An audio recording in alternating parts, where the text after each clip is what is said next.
Olá! O nosso bate-papo de hoje é sobre esse caso do mendigo da Planaltina e esse burburinho todo que se formou em torno dessa história. São várias nuances que têm ligação com o direito penal. A primeira delas, né, é que após os acontecimentos, divulgou-se na mídia, né, que a moça envolvida nesse evento estaria passando por problemas psicológicos, ou seja, possivelmente ela tem algum tipo de debilidade mental. E se nessa condição, o rapaz tendo mantido relações sexuais com ela, teria ou não cometido um delito de estupro, no caso de vulnerável, porque se ela tem uma doença mental, na letra do que diz o artigo 217-A do Código Penal, se ela tiver, né, uma debilidade mental, ele estaria praticando um ato de estupro de vulnerável. Isso porque dentro do contexto típico do estupro de vulnerável, o consentimento da vítima não é válido, o que difere do móvel do delito do estupro, do artigo 213, que envolve violência ou grave ameaça.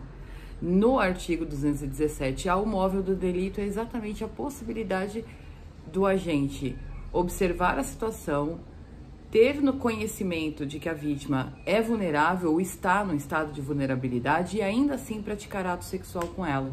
O dissenso ou o consentimento da vítima, nesse caso, é irrelevante, porque ainda que ela consinta, esse consentimento não é considerado válido para fins da prática sexual. Agora, será que essa debilidade da vítima era algo aparente? Era algo que ele poderia observar e ter a ciência de que ela estaria numa condição de vulnerabilidade e que esse consentimento dela não era válido? Isso a gente não sabe ainda, né? Vai depender de uma análise pericial, técnica, de toda a dinâmica dos fatos e da capacidade mental dela, para então a gente saber se ele agiu com dolo ou não. Então, por enquanto, isso está sendo investigado, está sendo produzido pelos órgãos competentes. Agora, por outro lado, o marido que teria espancado o rapaz, né, morador de rua, cometeu algum delito? Tecnicamente, na estrutura do artigo 129, ofender a integridade física de outrem de maneira dolosa é crime também. Agora, será que existe alguma tese defensiva que pudesse ser utilizada em favor do marido?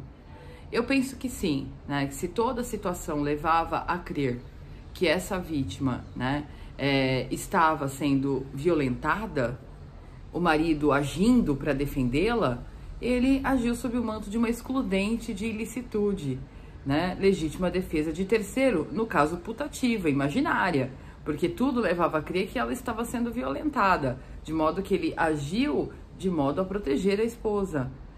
Então, nesse caso, putativa, artigo 20, né, do Código Penal. Assim como o estupro de vulnerável, se ficar demonstrado que o morador de rua não tinha como prever, né, que a moça não estava no pleno uso das suas faculdades mentais, também nesse sentido ele também poderia fazer uso de uma excludente, mas só que não de ilicitude agora, de tipicidade. Sim, o erro de tipo, certo? Quando o agente se equivoca com relação a uma das elementares do fato típico, exclui sempre o dolo. E como é um delito que não tem punição a título de culpa, a conduta atípica será. E nesse momento eu acho interessante levantar uma questão aqui com vocês nesse vídeo, aproveitando, né, sobre a estrutura do que é crime, né? Segundo a maioria dos doutrinadores brasileiros, o nosso país adota a teoria finalista tripartida, que entende que o dolo e a culpa reside na estrutura da primeira coluna do que é crime, do fato típico. Certo? Porque para os finalistas, ninguém faz nada nessa vida sem pensar numa finalidade. De modo que deslocou-se o dolo e a culpa da culpabilidade, como entendiam os causalistas, e transmitiu isso, transportou para o fato típico. Então, dentro da conduta, ela se divide em objetiva e subjetiva. A parte objetiva é o verbo das condutas, previstas nos textos legais.